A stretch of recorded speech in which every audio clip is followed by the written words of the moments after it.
Diagnóstico prenatal quirúrgico. Se refiere al diagnóstico ecográfico de patologías que van a requerir cirugía después de nacido. Por ejemplo, descrito en tren. La idea de la cirugía postnatal es el restablecimiento de las funciones vitales, como puede ser la respiratoria, masticatoria, cardíaca, digestiva, urinaria, oftálmica, endocrina, neurológica y la función estética. De todas estas, tal vez la primordial es garantizar la función respiratoria. Hay que identificar los pacientes que tienen riesgo. El polidranos es un buen indicador, porque el líquido amniótico no solamente se deglute, sino que se respira. Si puede estar aumentado y no ser una causa digestiva, hay que pensar que no se está respirando porque no logra entrar al pulmón. El aumento del brillo pulmonar viene a reforzar la consideración anterior. Cuando el líquido logra entrar al árbol bronquial, lo ennegrece, lo pone gris. Si no logra entrar, entonces ese pulmón va a estar abrillantado permanentemente. Donde no entre el líquido, donde no haya respiración, va a estar brillante. Puede ser todo el campo torácico, ambos pulmones, o pudiera ser una parte nada más del pulmón en la que su histología, su histopatología no sea funcional con la respiración. El diafragma plano o invertido es un buen indicador de que no hay realmente dinámica respiratoria. Pareciera que el diafragma termina de inmovilizarse si no logra cumplir su función de hacer entrar el líquido y volverlo a expulsar. Los movimientos respiratorios son importantes porque conducen al ingreso al tórax, a la cavidad torácica, de todo lo que esté circundante y que puede entrar por succión, por el cambio de presión. Les hago el comentario porque no solamente a través del movimiento respiratorio entra el líquido, sino que también existe una bomba de succión que puede hacer que entre contenido intestinal al tórax a través de una hernia diafragmática, por ejemplo. Por eso, cuando hay movimientos respiratorios, debe vigilarse, supervisarse si entró alguien al tórax. Usted puede tener hoy un tórax que no le dice nada de una hernia diafragmática, pero comenzados los movimientos respiratorios se va a establecer. Entonces es importante verificar que todo esté ocurriendo bien. El desplazamiento cardíaco por lo general es por diferentes características histopatológicas y ecográficas de algún tejido, puede ser pulmonar o por un tejido intruso, como es una hernia diafragmática. El polidranos entonces revela la imposibilidad inhalatoria del líquido. Si no entra el líquido, no va a entrar el aire. Ese es el pronóstico que lo hace malo. Hay que lograr que el líquido entre o lograr que el aire entre con una cirugía transnatal o neonatal.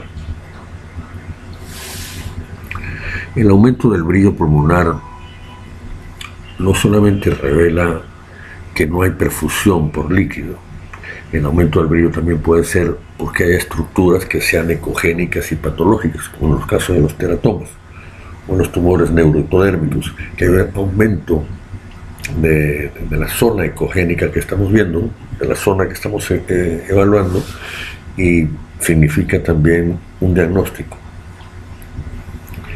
El diafragma plano invertido, vale la pena mencionar que de las hernias diafragmáticas tal vez la que menos daño hace es cuando se hernian los riñones, porque sí es cierto que ocupa un espacio dentro del tórax, pero no tiene suficiente movilidad, el riñón no logra entrar todo, y más bien actuaría como un tapón para evitar que otras vísceras intestinales entraran al tórax. Al actuar como un tapón y no moverse, no desplaza el corazón, no le hace daño al pulmón derecho, y podemos tener un pronóstico bastante bueno para resolver quirúrgicamente en los primeros días de nacido. El desplazamiento cardíaco no solamente se ve en problemas de malposiciones cardíacas, sino también a veces en cuadros de atresia esofágica puede verse desplazado. Pero los grandes desplazadores son las malformaciones pulmonares. Otra forma de medir el riesgo es medir lo que se llama el CBR. El CBR es la relación entre el volumen del área que está patológica, el volumen del área tumoral en un caso concreto, y dividir ese volumen por la circunferencia cefálica. Se trata de medir largo, ancho y alto, multiplicar por una constante que es 0,523 y dividirlo entre la circunferencia cefálica. Lo ideal es que le dé menos de 1.6. Cuando le da más de 1.6 tiene el riesgo de que se presenten complicaciones graves como la hidropesía y la muerte fetal, tener la necesidad de una intervención quirúrgica apenas nazca, necesidad de dejarlo intubado, conectado a un ventilador, necesidad de utilizar oxigenación por membrana extracorpórea, van a durar más tiempo hospitalizados y es posible que haya necesidad de tener un equipo médico e instrumental capaz de resolver una urgencia respiratoria en un momento dado.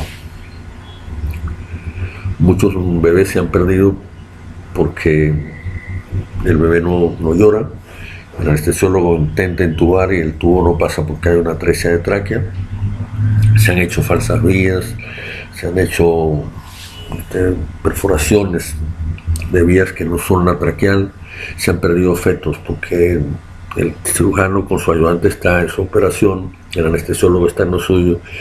A veces los pediatras no saben hacer una traqueostomía neonatal y se han perdido.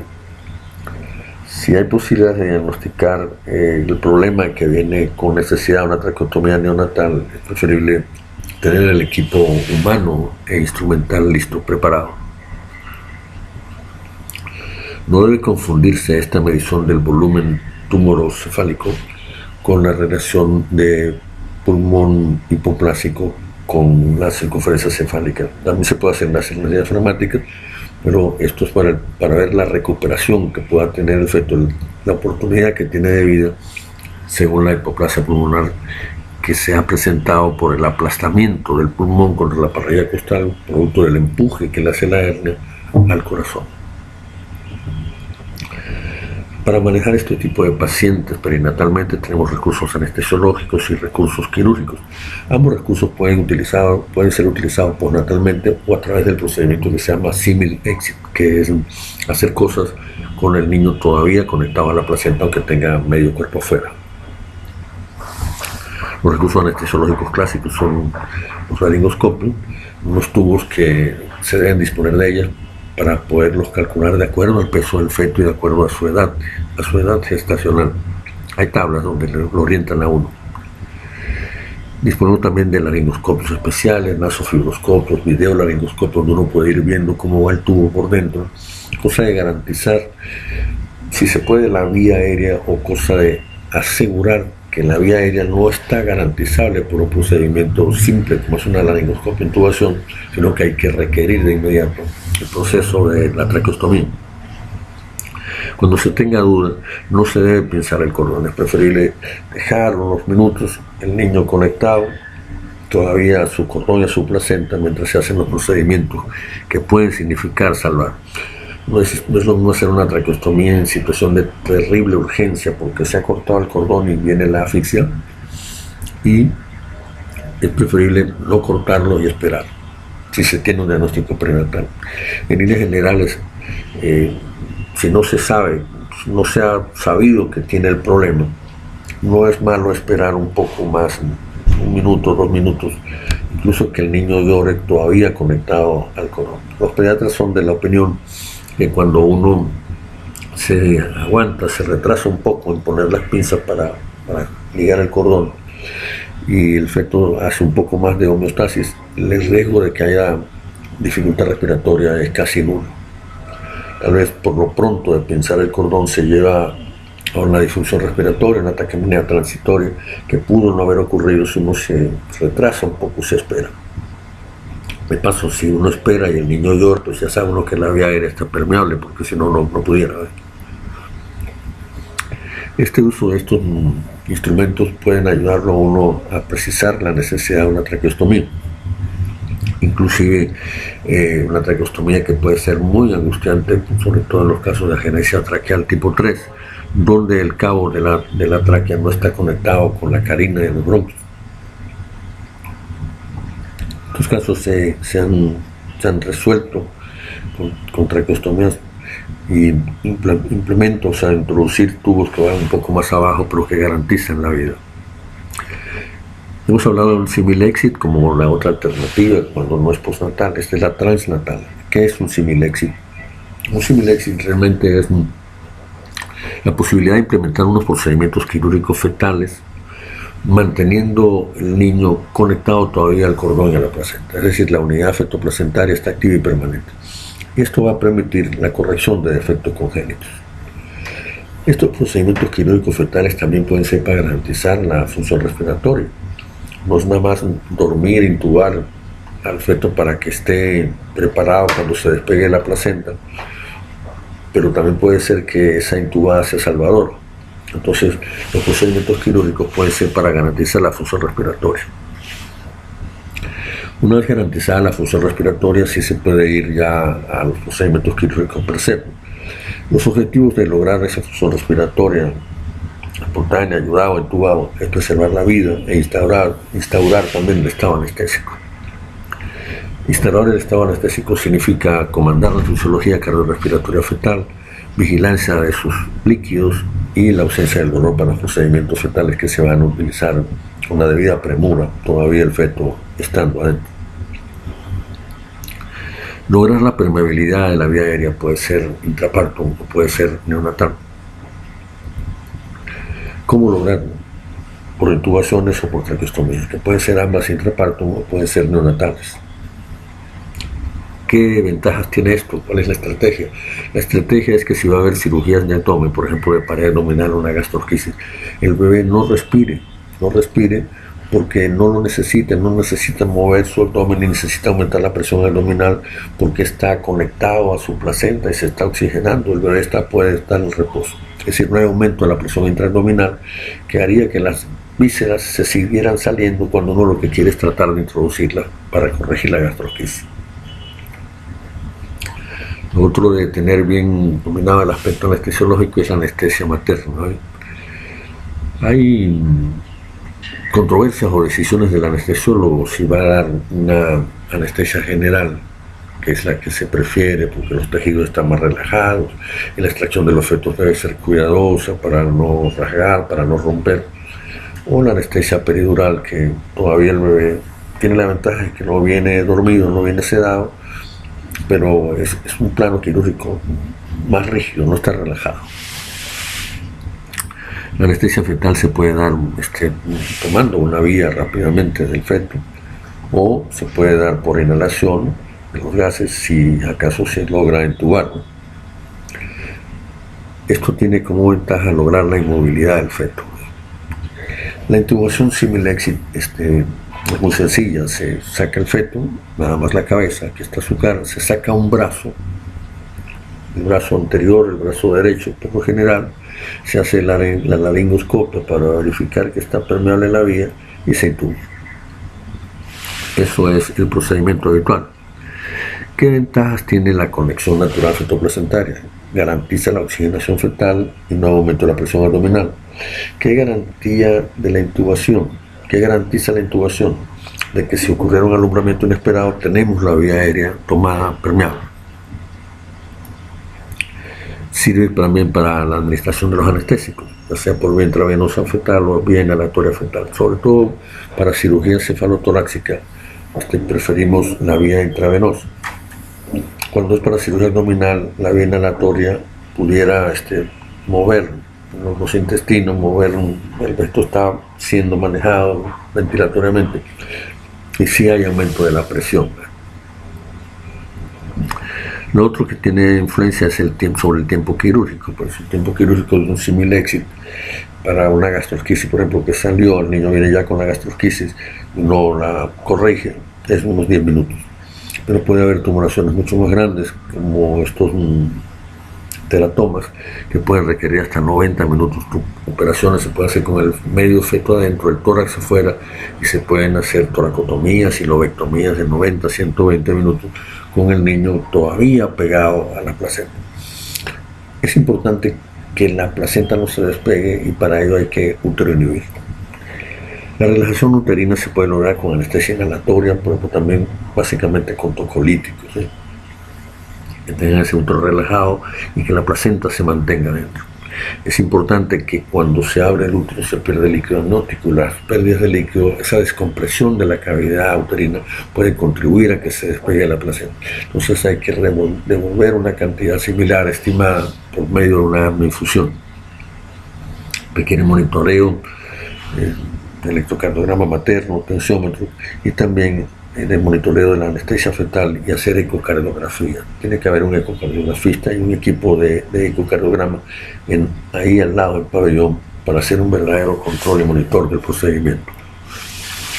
¿Cuáles son las indicaciones? Las indicaciones son por obstrucciones por masas cervicales, como pueden ser los teratomas, malformaciones vasculares, linfangiomas. Puede ser por obstrucción de la vía aérea, que puede ser desde la boca hasta la bifurcación de la tráquea. Hay síndromes que son mucho más severos que otros son incompatibles con la vida, pero la obligatoriedad, el mandato ético de mantener la vida no es para que usted decida esto tiene vida o no tiene vida. Todo el que esté vivo tiene derecho a ser atendido.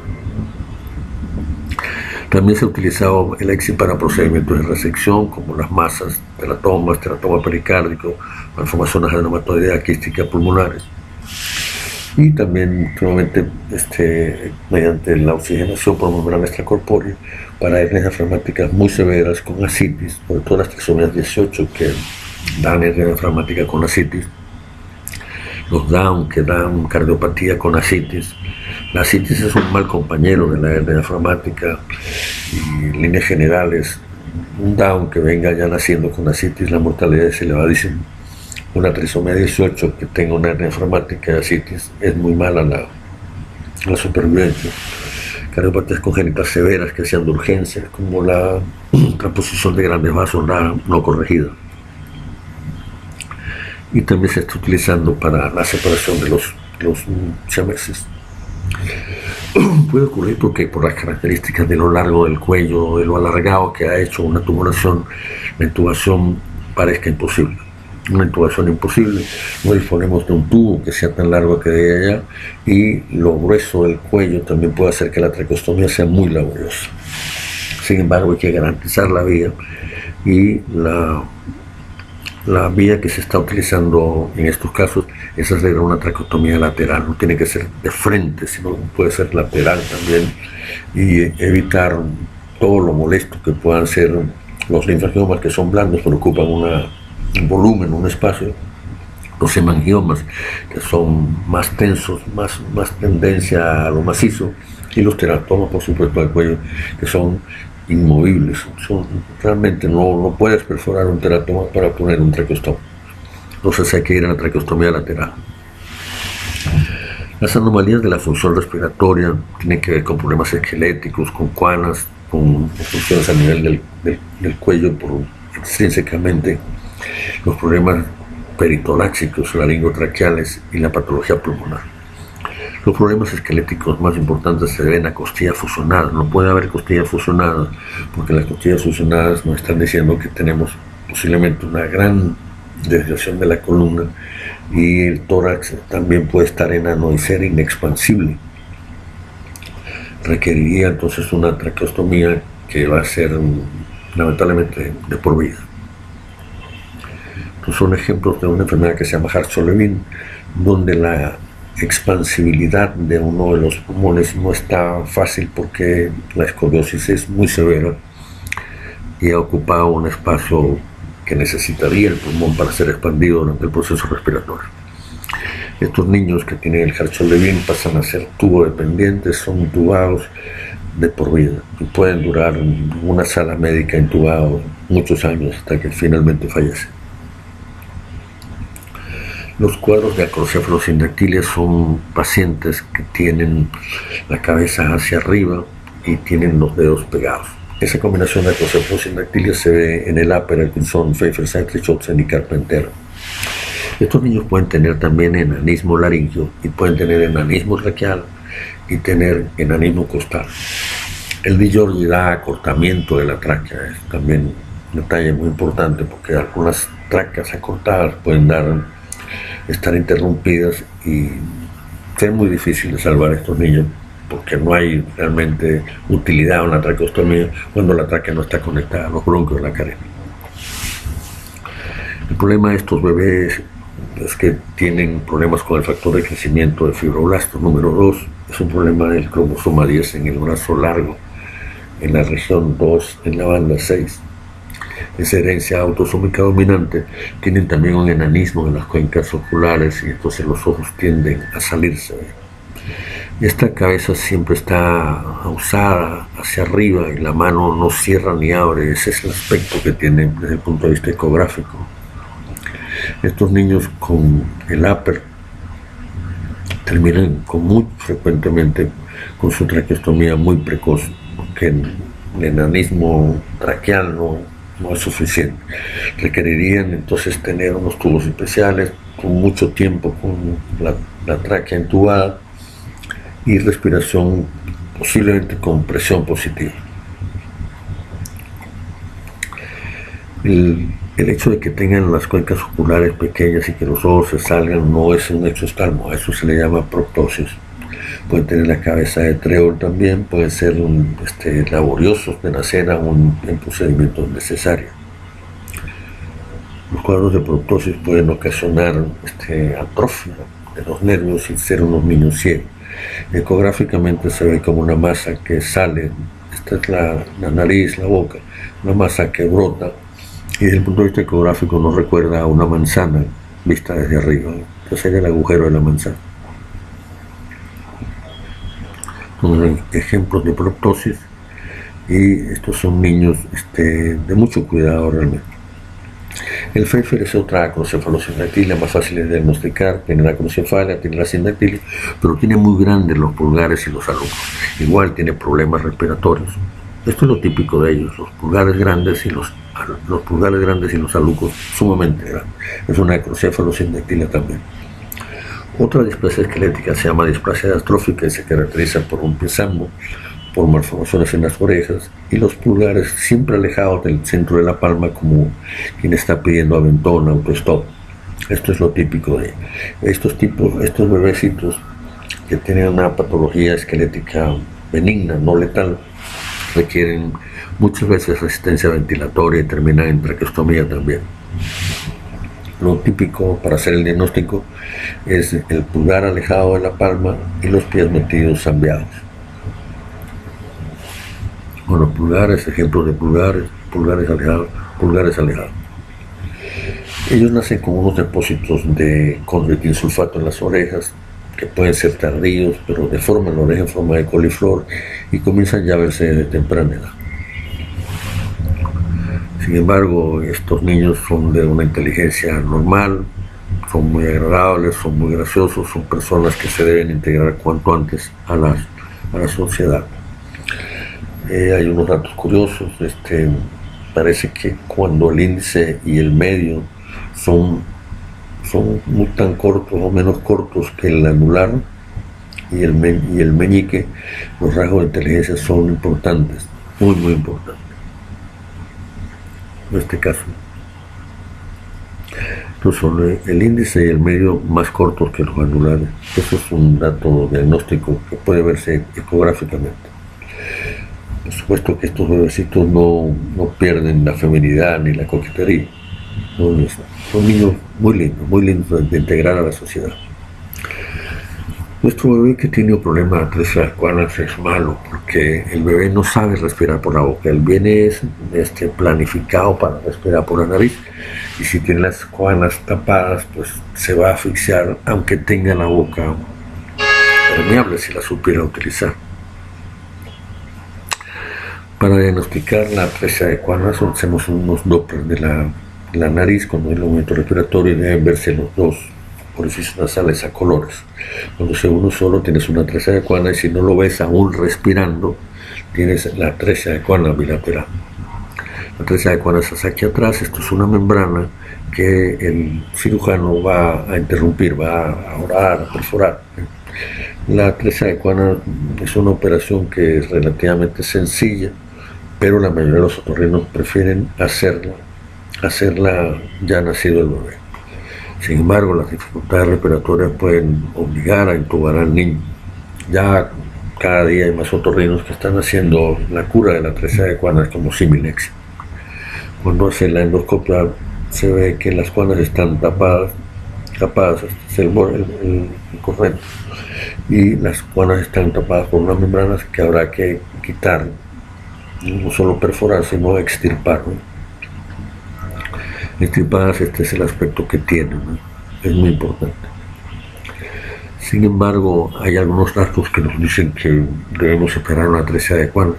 Normalmente en los longitudinales vemos los dos trayectos nasales, pero están terminando en tejidos que están sólidos, llegan hasta acá y no pasan. Otro dato de oro para el diagnóstico es que el trayecto nasal no toma hacia arriba muchas veces, sino que va hacia atrás. Esta ida hacia atrás es diagnóstico de atresia de cuanas. La ausencia de una fosa nasal con color durante el Doppler puede ser una atresia de cuanas con seguridad, pero puede haber moco también, puede haber moco que esté tapando y no serlo. Entonces tendría uno que tener la seguridad de hacer unos ecoseriados, un eco a las 2 semanas y seguir viendo que el bebé no tiene color. Cuando se hace la endoscopia, esta es la imagen que se ve con la atresia unilateral. Hay medicamentos que pueden producir atresia de cuanas cuando se tratan los hipertiroidismos de la madre, como es el caso del tapazol. Se ha asociado el uso del tapazol con la atresia cuanal. También la atresia de cuana pudiera no venir sola y venir con segmentos atrésicos intestinales. Eso parece que es un nuevo síndrome, esa asociación de atresia de cuana, atresia intestinal. El Charge es una enfermedad que incluye dentro de sus letras a la atresia de cuana. Charge se refiere a que hay coloboma, que es un problema ocular, problema del corazón, la atresia de cuanas, retardo mental, problemas genitales y de los oídos. El coloboma es que falta un pedazo o de ojo o de iris, un iris aquí que se ve como el ojo de una cerradura, negro hacia abajo, pero pueden faltar también pedazos de párpado, ya sea abajo o arriba.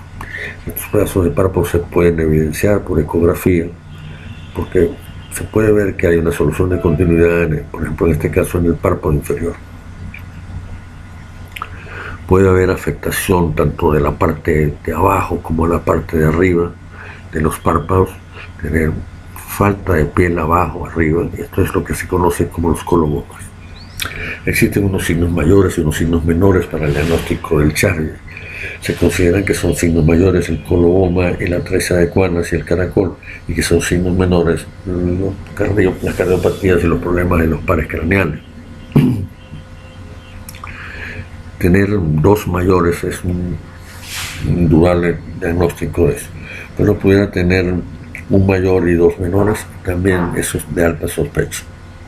Lo importante es que ante una nariz que no ventila, que no tiene color, tratar de precisar cómo están los párpados, cómo está el contorno de la circunferencia del ojo, y ver si hay soluciones de continuidad para poder hacer el diagnóstico. No son soluciones de continuidad palpebrales, son imágenes palpebrales que perdió parte del párpado superior. Esto es párpado, y aquí falta un pedazo que se diagnostica. Otro problema que puede tener los fetos que acarree dificultades respiratorias es tener obstrucciones a nivel cervical, como por ejemplo la estenosis subglótica. La estenosis subglótica, esta es la cabeza del feto, aquí está la laringe, aquí comienza la tráquea, esta es debajo de la glotis y hay una estrechez, hay una estenosis. Eso se puede ver por laringoscopia en Similexit, y entonces el otorrino tratará de pasar un tubo de intubación bastante pequeño, 1,5, a ver si es posible mantener la vía respiratoria. Si no, el bebé pues tendrá que ir después a una cirugía que dilate esto o incluso hasta sustituya el cartílago traqueal. Estos son ejemplos de las estenosis subglóticas. Esta casi ya es traqueal, son estenosis que deben ser corregidas. Los teratomas de cuello son tumoraciones mixtas. Mixtas se refiere a que tienen contenido líquido y contenido sólido, pero el contenido sólido da una capacidad de compresión de la tráquea, puede haber un problema compresivo y hasta reblandecimientos, como lo hacen después los buzos. Puede haber casos de traqueomalacia por la compresión crónica que ha hecho el teratoma. Estos niños, sin embargo, pueden ser intubables, no solamente por la boca, sino que es preferible hacerlo por la nariz, se va más bien. Entonces necesitamos un anestesiólogo que tenga experiencia en intubar nasalmente. En fin, ejemplos: tubaciones mixtas, parte líquida, sólida, que configuran el teratoma. Los teratomas pueden ser voluminosos y se logran extirpar con relativa facilidad. La cirugía de extirpar teratomas a nivel sacroconciso es relativamente rápida. Esta cirugía puede ser un poco más tardía, más lenta, más duradera. Prefiero entonces mantener la vía respiratoria y llevar al niño al procedimiento ya nacido, no similexis porque puede ser largo. Hay vasos que cuidar, las zonas quirúrgicas son de más riesgo, y no bajo el dramatismo de un similexis que esté operando y se despegó la placenta, entonces cambió todo el panorama. Los hemangiomas tienen la característica de ser fácilmente identificables por el estudio del Doppler y son duros. Los hemangiomas son estructuras muy duras, pero que cuando son laterales o son hacia adelante, hacia el mentón, pueden no repercutir ni comprimir tráquea y el bebé pudiera tener la vía aérea naturalmente conservada y no haber necesitado intubarse. Los linfangiomas son tumoraciones de predominio líquido, algunos pueden tener algunas partes sólidas que le da característica de teratoma, pero ser predominantemente líquidos, y las cirugías son relativamente fáciles de hacer. La diferencia entre los linfangiomas y los hemangiomas es a través del Doppler color. En el pirromin tenemos un mentón muy pequeño, la mandíbula no deja crecer, no da espacio, la micrognatia no da espacio al crecimiento de la lengua, entonces la lengua sigue creciendo y va a crecer hacia arriba, perfora el paladar y cuando ya todavía no cabe en lo que ocupó el paladar se va hacia atrás. Estos niños al nacer hay que alarles la lengua, mantener la lengua fuera para poder evitar que sea la lengua la que obstruya la vía respiratoria. Estos niños tienen un mentón muy pequeño y un dato muy importante de respiración, de obstrucción, es la saliva en la boca. La saliva en la boca tempranamente nos dice que o el bebé tiene dificultades para respirar o el bebé tiene dificultades para tragar. Cuando tenemos un recién nacido con saliva en la boca, lo primero que nos viene a la cabeza es la atresia de esófago, que es muy típica, que tenga salivación, acúmulo de salivación, pero también que las cosas no se logren tragar porque la lengua no deja, también puede dar aumento en la salivación. El tratamiento quirúrgico, bueno, vale la pena recordar, es muy sencillo, es colocar la punta de la lengua fija al piso, cosa de que no se vaya a traquealarlo. En el momento en que nacen, pues el obstetra puede o el pediatra agarrar la lengua con la mano, con el guante, con una gasa y mantenerla fuera mientras el bebé es logrado ventilar. Este síndrome que vamos a ver ahorita es un síndrome que es muy difícil de ver, sin embargo ecográficamente se puede diagnosticar. Es un síndrome que se llama agnatia microstomía sinotia. Se puede ver desde temprana edad porque no hay crecimiento de las partes de la cara inferior. La cara tiene 3 tercios. El tercio superior de la frente, la zona entre las cejas y la nariz, y la zona por debajo de la nariz. Todas estas zonas no crecen, se ven muy ecogénicas, muy compactas. Hay un síndrome que se llama Treacher-Collins que también se parece mucho en cuanto al brillo que puede presentar comenzando el embarazo. ¿Por qué se llama agnatia microstomía sinotia? Se llama agnatia porque no tiene maxilar, se llama sinotia microstomía porque esta es la boca que tiene, y la sinotia es tener las orejas aquí debajo en la garganta. Ellas no se separan como ocurre normalmente y se van a los lados y después se verticalizan, sino que quedan fusionadas. Esa es la sinotia. La mayoría de las veces la sinotia no está obstruyendo, estorbando para hacer una traqueostomía. El cuello, al contrario, puede ser bastante largo y es raro que la sinotia estorbe para hacer la traqueostomía. No debe haber problemas con eso. Son cuellos largos que se pueden prestar para hacerla perfectamente la intervención. Si a un bebé que tiene esto, la anatomicostomía sinotea, nace, el deber del pediatra es garantizar la vía respiratoria y el deber del anestesiólogo también ayudarlo. No es atributo ni es un menester que opine el obstetra de si eso es compatible con la vida o no.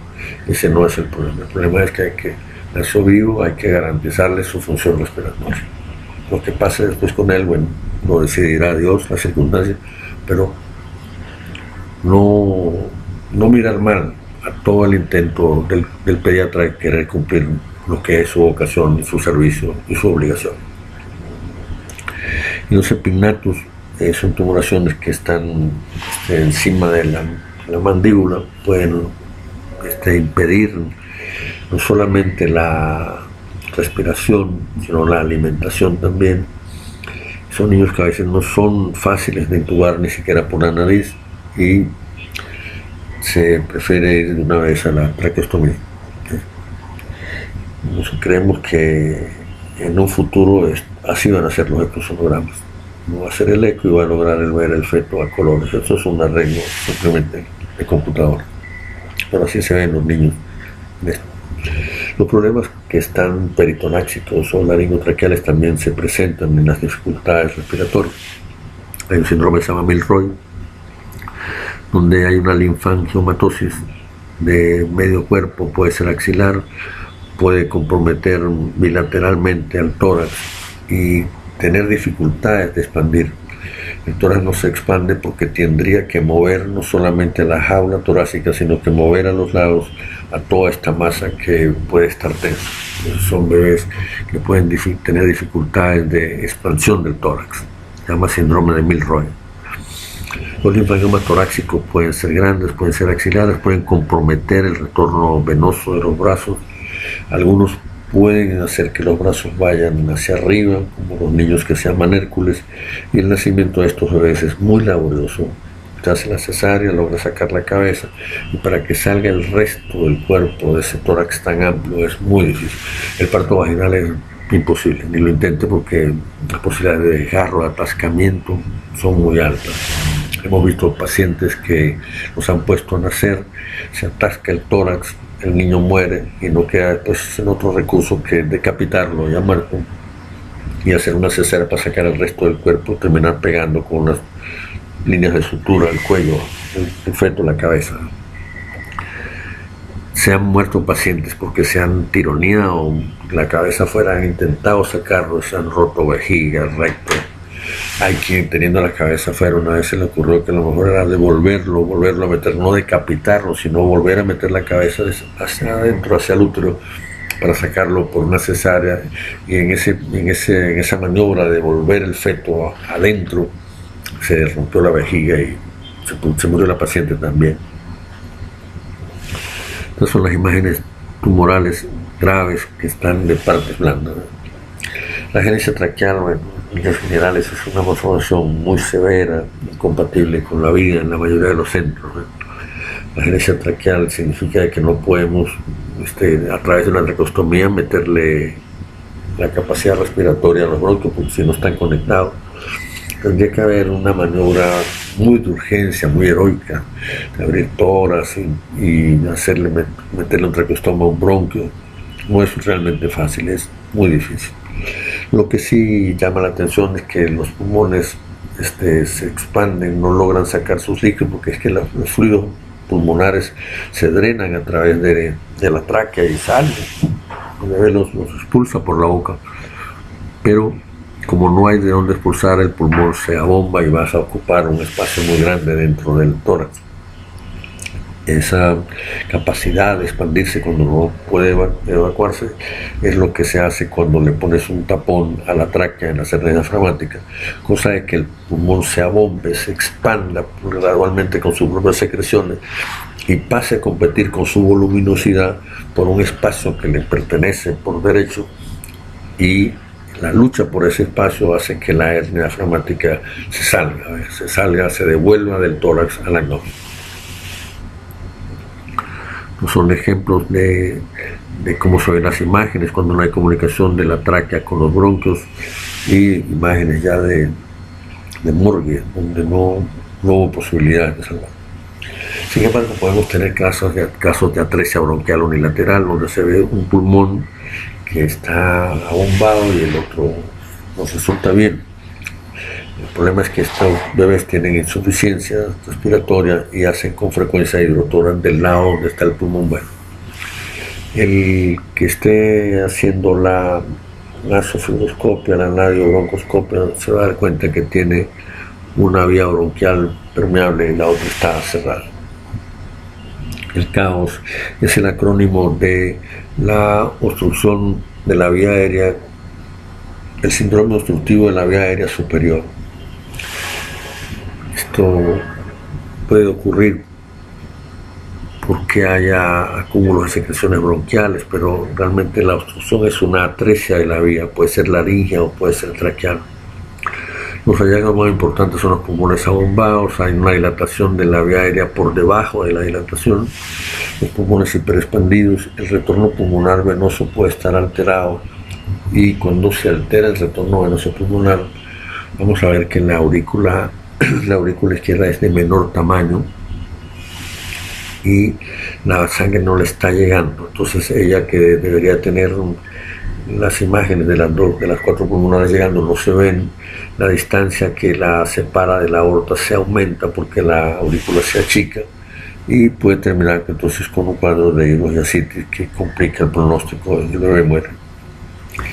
Lo típico del CAOS es que hay un aumento permanente del brillo pulmonar porque no le entra líquido, el diafragma es plano o puede ser hasta convexo, y el poligráneo se ocurre porque como no se consume la parte de líquido que iría al pulmón, esa parte no se usa, la parte digestiva está saciada, el bebé traga, tiene su entrada por deglución, pero no significa de que tenga la obligación fisiológica de consumir el exceso de líquido porque no se consumió en la vía respiratoria. Entonces se va a producir hidramios y el feto está hidratado porque le está tragando su líquido normalmente.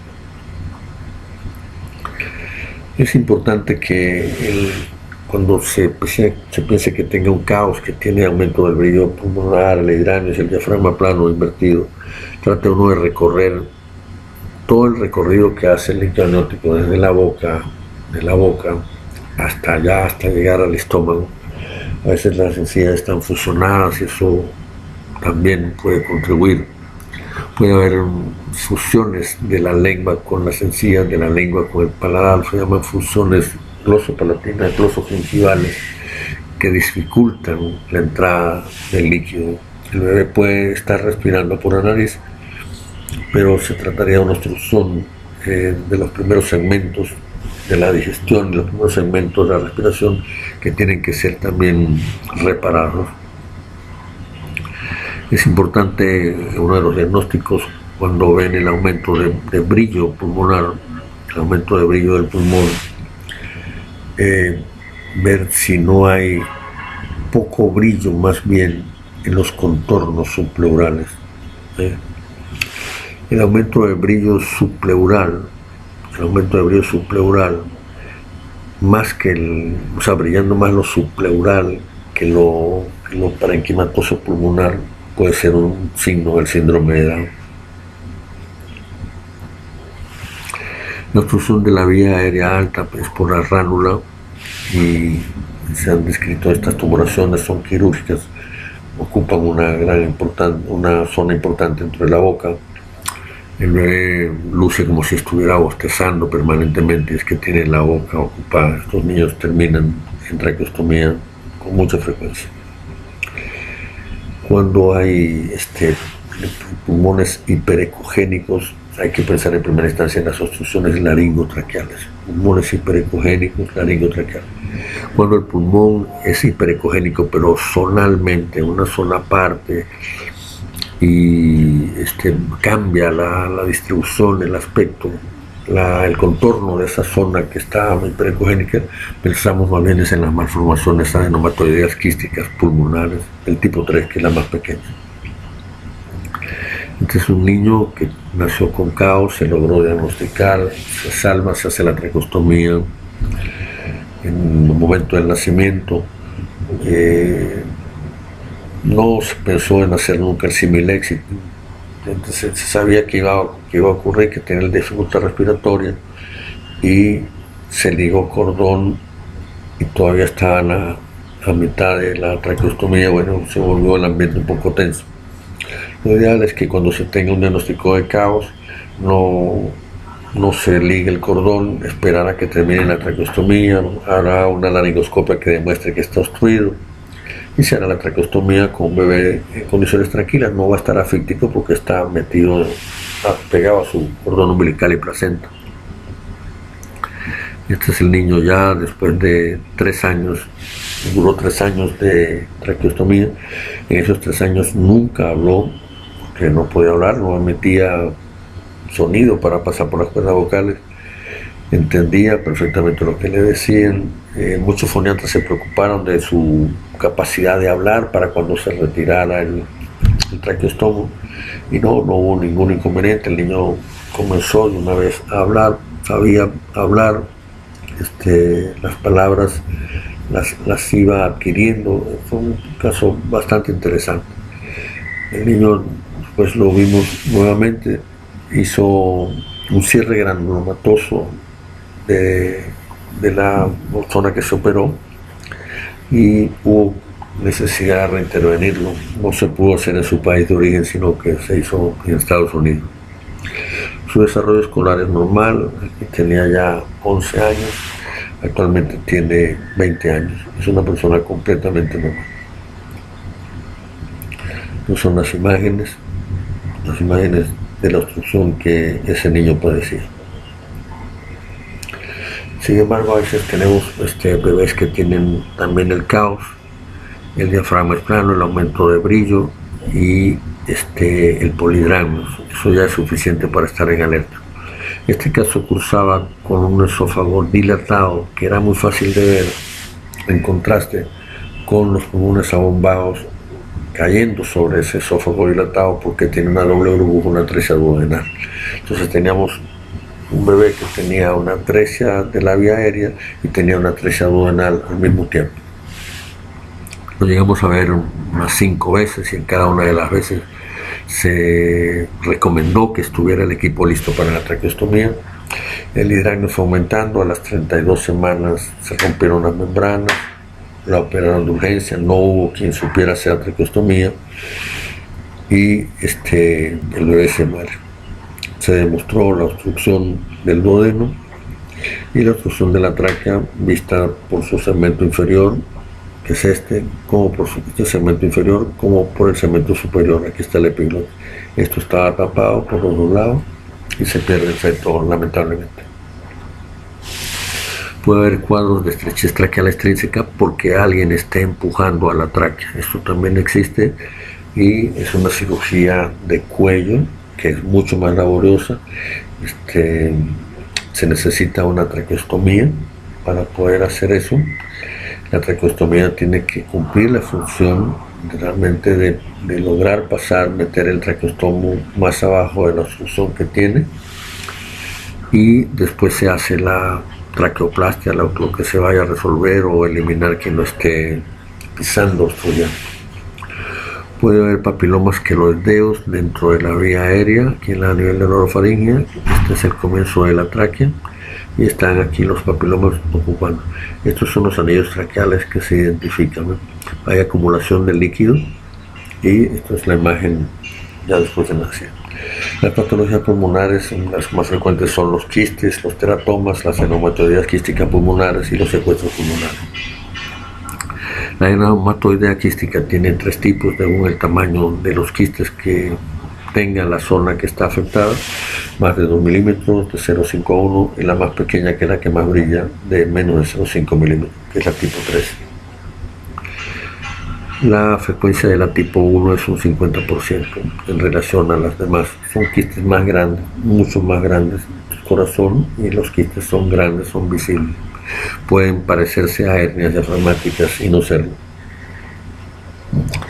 Los quistes ocupan la otra frecuencia del 50%, el 40%, y un 10% lo ocupa el tipo 3, que es el que más brilla, el de los pequeñitos, los quistes muy pequeños. Es un grano fino muy refringente.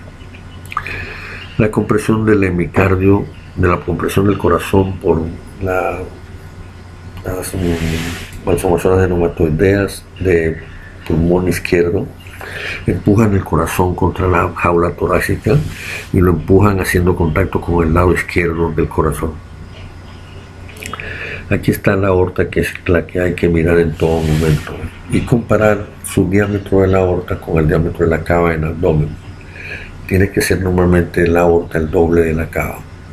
Si ocurriera una hipoplasia del ventrículo izquierdo, del lado izquierdo cardíaco, la aorta también se va a poner pequeña, y vamos a saber que está pequeña porque la aorta cava en abdomen va a estar 1 a 1. Ahí se estableció ya la hipoplasia del corazón izquierdo. El aspecto cambiante que tiene la malformación de neumatoidea quística pulmonar es uno de los datos más relevantes. Se parece en cuanto a su aspecto en una sola mirada al secuestro pulmonar. La diferencia es que el secuestro pulmonar, si le hacemos Doppler en los alrededores, vemos un vaso nutricio que tiene. Pueden estar en la parte más alta del pulmón, el secuestro puede estar bajo y puede estar inclusive fuera del tórax, en el abdomen. Pero lo que nos interesa como dato es que el seguimiento de la malformación de neumatoidea quística pulmonar, el contorno es cambiante y han llegado casos a desaparecer antes de nacer también. Entonces, si no hay dificultad respiratoria, pudiera esperarse. A veces hay cirujanos que han preferido esperar 15 días y reevaluar, y desaparece, entonces no fue necesario la lobectomía. Los detractores de la lobectomía ya han publicado sus casos y sus experiencias, donde dudan que realmente la lobectomía radical para la neumatoidea sea necesaria, si tiene que ser realmente requerida. Las complicaciones son el hidranios, que es una mala complicación, el hidrotórax, que es una mala complicación, sobre todo si es del pulmón, que está bueno. Se pierden muchos fetos por estas neumatoideas cruzando con el hidrotórax del otro lado. Las lobectomías pueden ser extensas y la gente quedar con un solo pulmón, pero con un solo pulmón se vive también. Por lo general, el pulmón sano hace una hipertrofia compensadora y llega a adquirir hasta un tamaño de 120-130% de su tamaño original. El resecar la tumoración puede permitir que el corazón vuelva a su sitio, pero los daños que pueda haber de hipoplasia izquierda, si están establecidos, no van a revertir. El secuestro pulmonar es una masa ecogénica, brillante, pero tiene vasos que lo nutren, tiene capacidad de empujar al corazón. El secuestro pulmonar torácico puede ser irrigándose de la aorta o irrigándose de otro vaso, ¿sí? Y hay que demostrar que tiene esa masa, un vaso anómalo, pero no siempre es posible. Esa masa que tiene el pulmón anómalo no es comunicante con el árbol respiratorio. Esa masa no es ni perfundible, ni recibe líquido, ni recibe aire, ni nada. Es una masa inerte desde el punto de vista funcional. Los secuestros pulmonares son más frecuentes en las zonas del pulmón izquierdo y hacia las bases. Hay que demostrar que tienen un vaso aberrante. El vaso aberrante es el que los alimenta. Son los vasos aberrantes que tienen. Se demuestra un vaso aberrante después postnatalmente. Hay dos variedades que se llaman intralobar y lobar. Las dos se localizan en la base de los pulmones, pero lo que las diferencia es la forma como se alimentan, ¿no? En la intralobar, el vaso que alimenta viene de la pulmonar, y en la extralobar, el vaso que alimenta viene de la aorta. En la primera, el drenaje venoso se da por las venas pulmonares, y en la segunda por las venas ácidas. Las dos pueden tener malformaciones, pero la intralobar va a enfisema, que es progresivo, temprano, muy malo, y la extralobar puede acompañarse de atresia bronquial, duplicaciones de colon, hernia diafragmática. Se han descrito los casos de secuestro pulmonar abdominal simulando problemas quísticos renales que son paravertebrales. Es la histopatología lo que demuestra que es un tejido pulmonar aberrante. En cuanto a las patologías del tórax en sí, lo vamos a dividir en tórax medio, tórax anterior, tórax medio, tórax posterior. Las patologías quirúrgicas del tórax anterior son los timomas. El timoma se puede ir sospechando desde temprana edad porque está detrás de las clavículas y su crecimiento puede estar pasando por encima del esternón y se ve como un espacio aumentado, diastásico entre los extremos de las clavículas, ya nos pone en alerta. Otro detalle es que con más edad el timoma va creciendo y se hace visible entre el corazón y el esternón. Son timos refringentes que están creciendo y que por lo general albergan timomas. En las tumoraciones del tórax medio tenemos el quiste broncogénico, que es una zona paracardíaca justo en el centro del mediastino. Es una tumoración paracardíaca justo en el centro. Vienen de una porción ventral del intestino primitivo y están muy cerca también del tubo neural, de las vértebras. El quiste broncogénico también es una obstrucción bronquial, es un yuxtacardíaco hacia la división de los grandes bronquios. Pueden ser obstrucciones que se llenen de líquido y hacer compresión. El quiste broncogénico exige una toracotomía y la exéresis tumoral y se ha llegado a hacer como procedimiento de similexia. En el tórax medio también tenemos los teratomas mediastinales, que pueden ser un poco más extensos, más difíciles de extirpar por los contornos vasculares que tienen y no se aconseja hacerlo como similexia. En las tumoraciones del tórax posterior, el más importante es el neuroblastoma, se ve que se comunica con el intestino, tiene un estrecho contacto íntimo con el canal neurovertebral y este centro quístico rodeado de una cápsula que es ecogénica.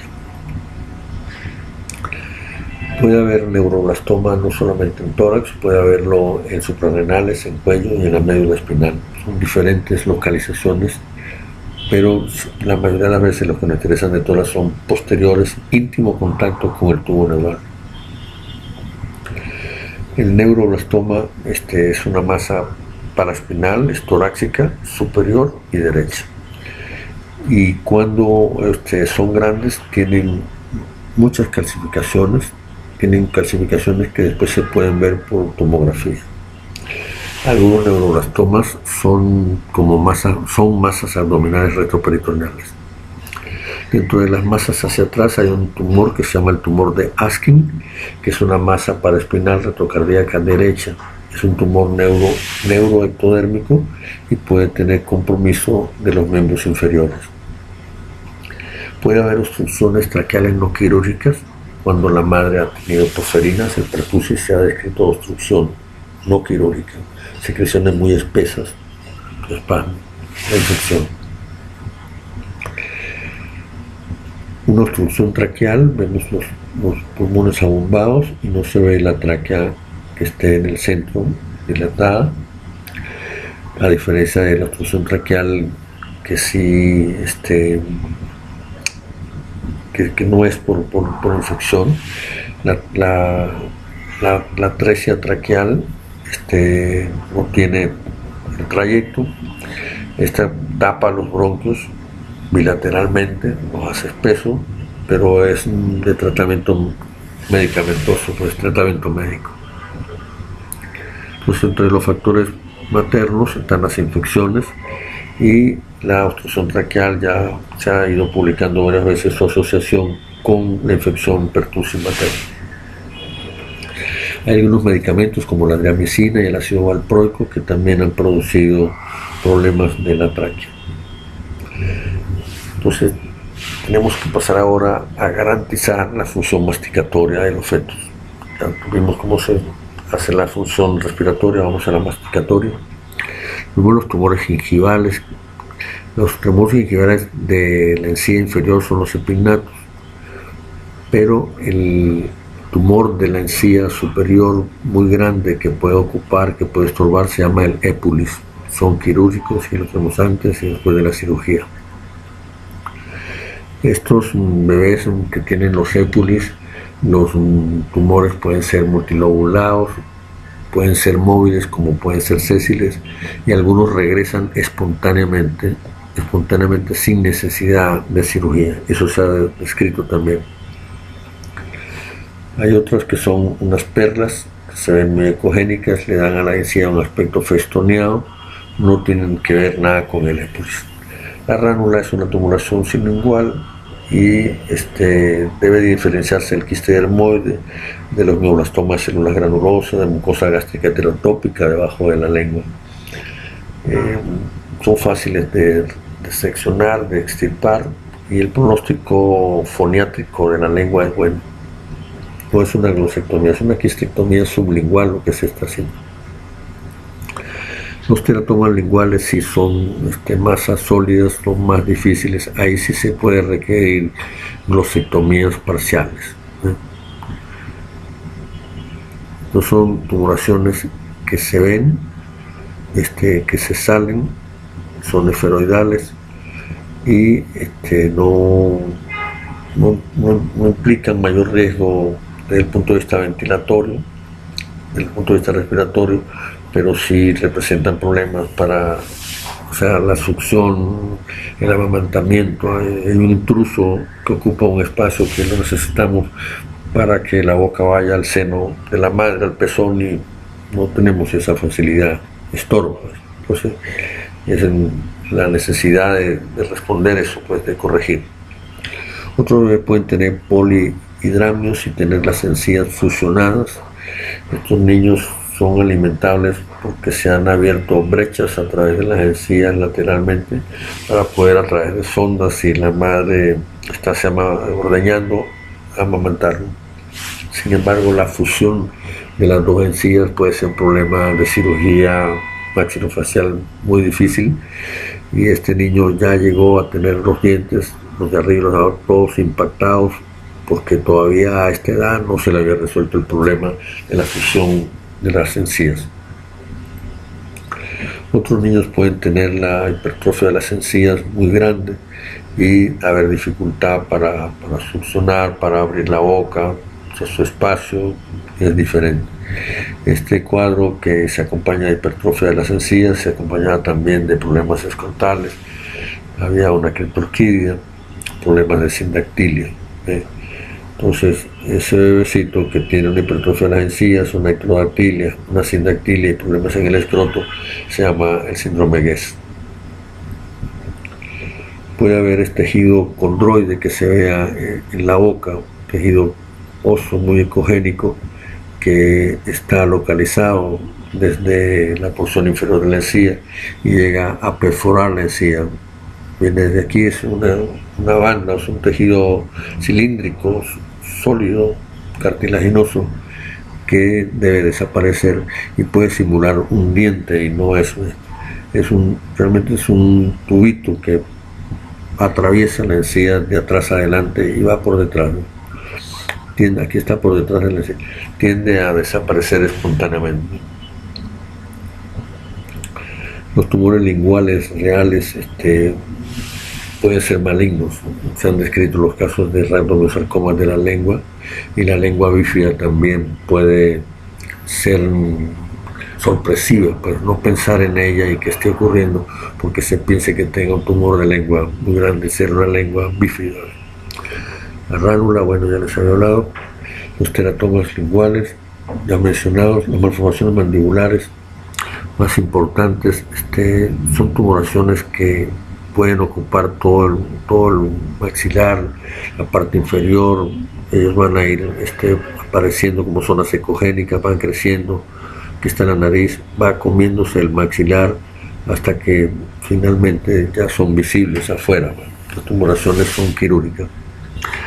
Otras patologías es tener una hendidura, pero no en la encía del superior, sino que las hendiduras son inferiores. Estas hendiduras pueden darle cierta inestabilidad a la mandíbula. Cosméticamente son un poquito impresionantes y debe uno estar preparado porque va a haber que corregirlas. Son estos tipos de niños, ¿sí? Tienen este mismo proceso que hizo que el mentón se abriera en dos, abre la lengua también. Se pueden ver, ¿no? Entonces, labio superior, esto es mentón, aquí también tenemos los ojos, nariz y la hendidura importante del mentón. Puede haber tumoraciones más pequeñas que tengan que estar justo en la arcada dentaria. Puede haber tumores sólidos, mixtos, en donde están los maxilares, que no tengan expresión física al momento del nacimiento, pero si se abre la boca y se examina, sí se pueden ver. También es importante garantizar la función oftalmológica, como casos de dacrocistocele que pueden crecer mucho y estorbar para la visión. El diagnóstico no debe confundirse con una microftalmia, son quirúrgicos relativamente fáciles de tratar. El primer intento lo hacen tratando de canalizar el conducto lagrimal, tratando de dañarlo, de exprimirlo, pero cuando no tiene resultado todo este tipo de maniobras se hace la cirugía imperiosa. Entonces un cirujano oftalmológico que tenga experiencia en manejo de las vías lacrimales.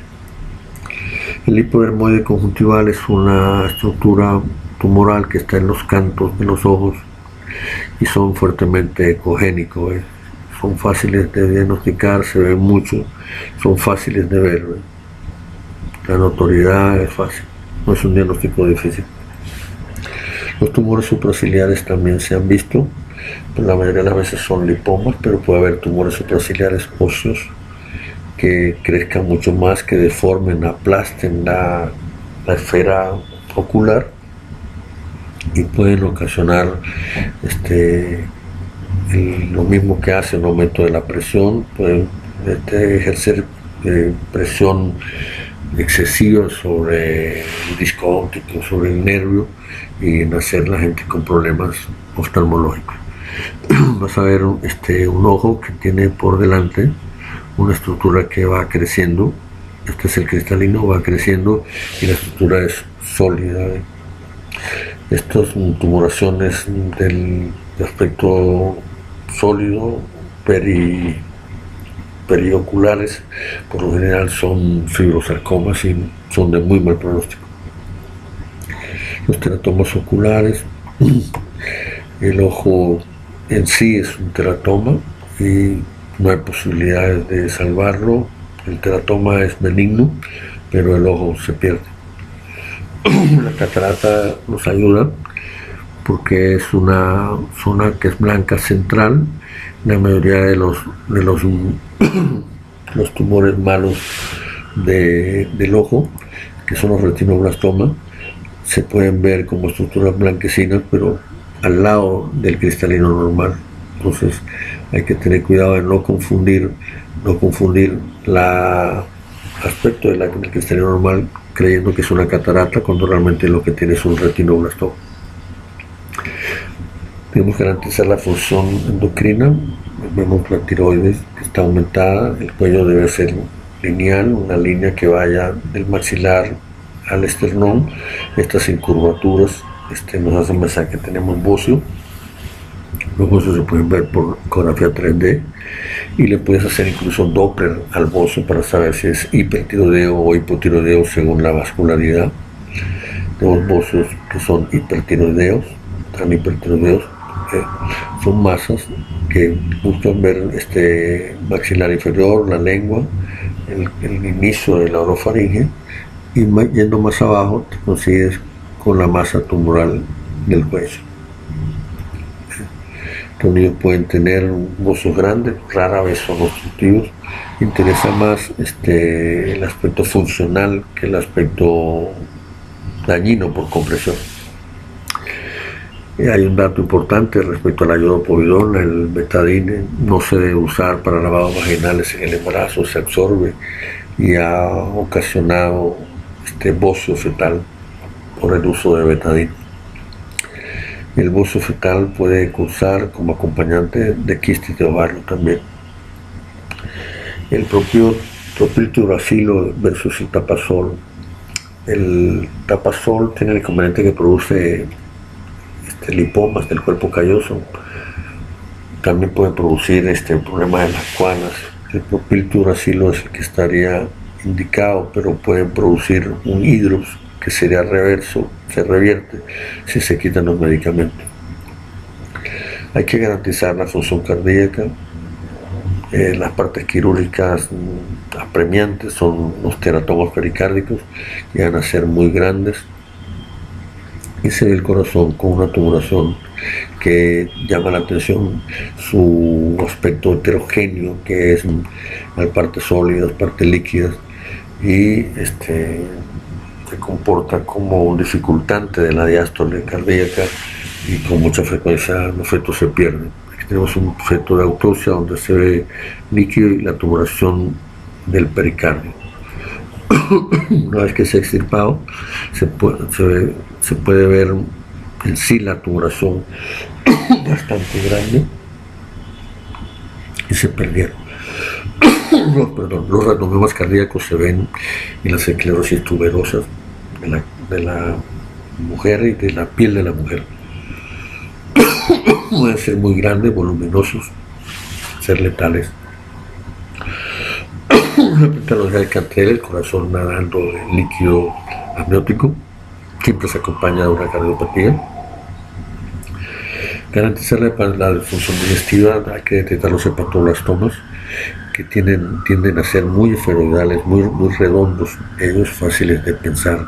Toda tumoración hepática grande, heterogénea, bizarra, hay que pensar en los hepatoblastomas. Tumoraciones grandes. El amartoma hepático tiende a ser más tabicado y más líquido, puede tener compromiso más líquido el amartoma hepático.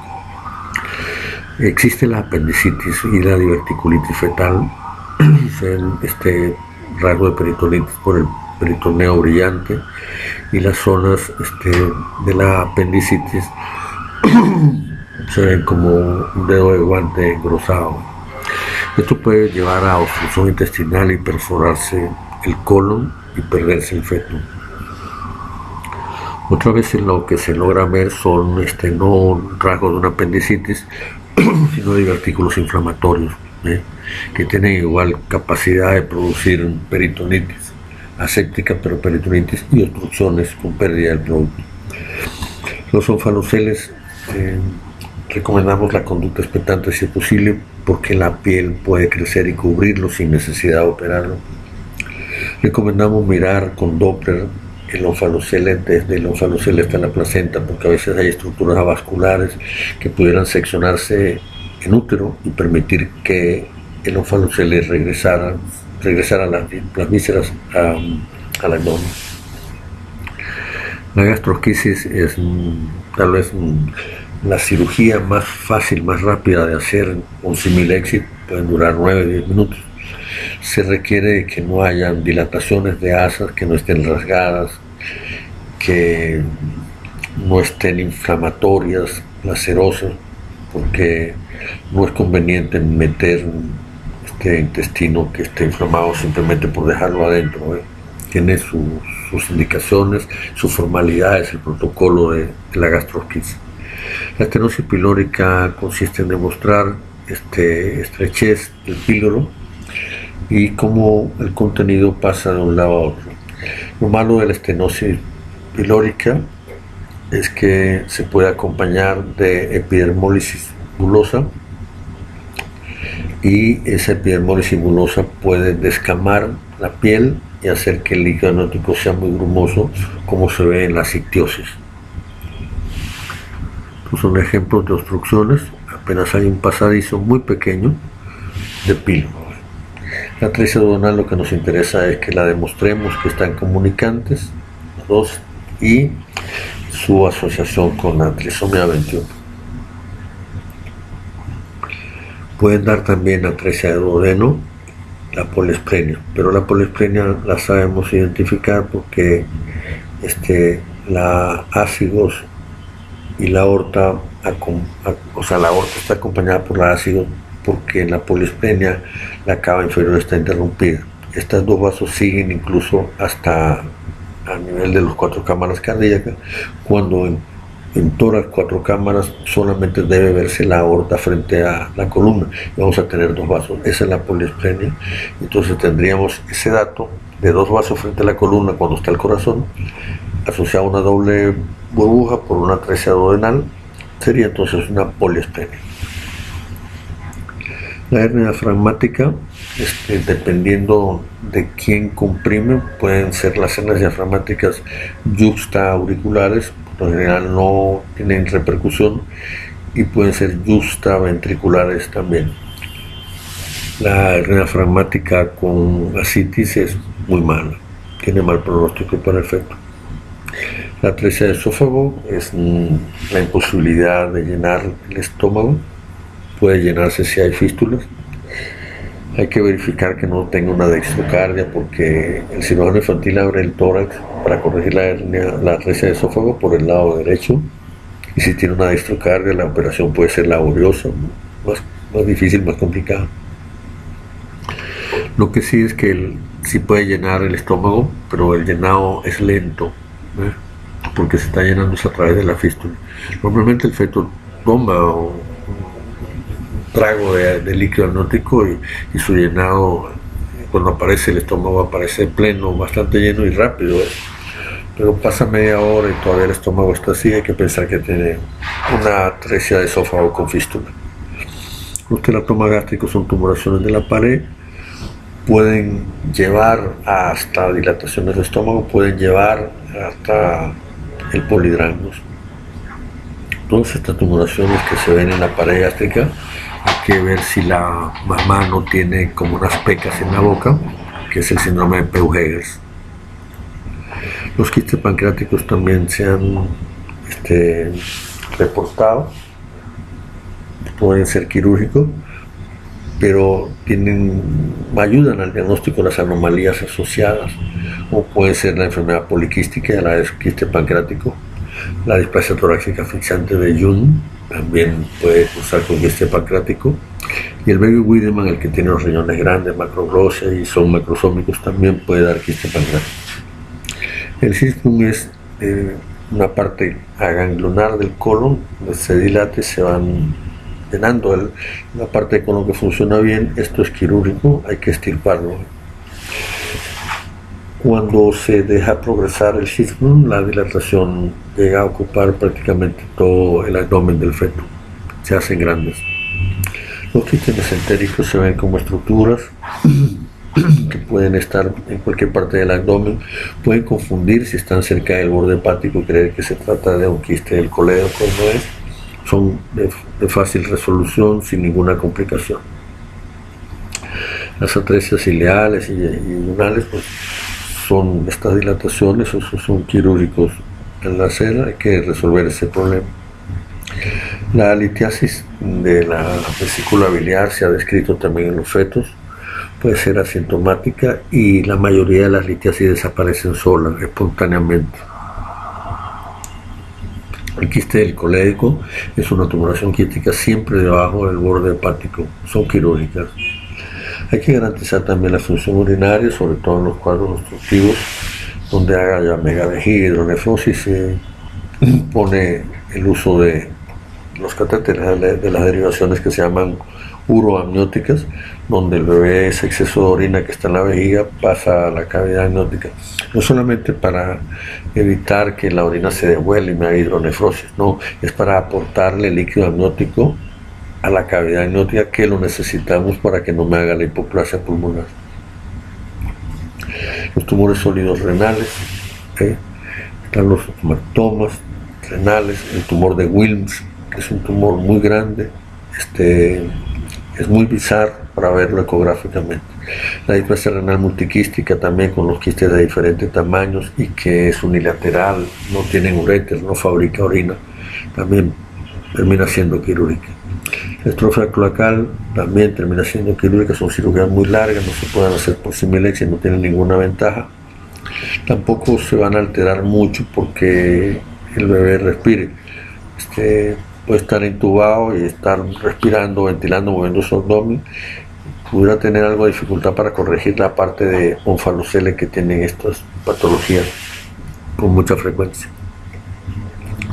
Garantizar la función neurológica es curar los encefaloceles. Acordarse, los encefaloceles, sobre todo en la parte posterior, los encefaloceles anteriores requieren que estén más pendientes de la asimetría del encefalocele, porque puede causar queratitis, úlceras corneanas.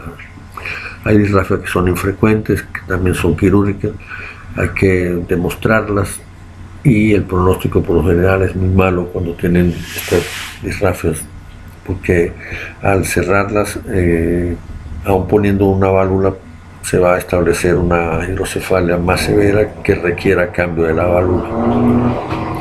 No son disrafias doble verticales, pero planas, más difíciles de ver ecográficamente. Las ventriculomegalias en leves y moderadas, provocan los SAR y requieren una tomografía neonatal para ver qué tipo de válvula van a poner los neurocirujanos. Las tumoraciones intracraneales pueden ser cerebelosas. Todos los cerebelos cuando sangran son malos. La mortalidad de la hemorragia cerebelosa es muy alta. Y los tumores intracraneanos grandes son el teratoma y la glioblastoma multiforme. Tumores de crecimiento rápido realmente no tienen cura, los fetos están desahuciados. El teratoma sacrococcigio sí es una tumoración que se puede sacar por similexin.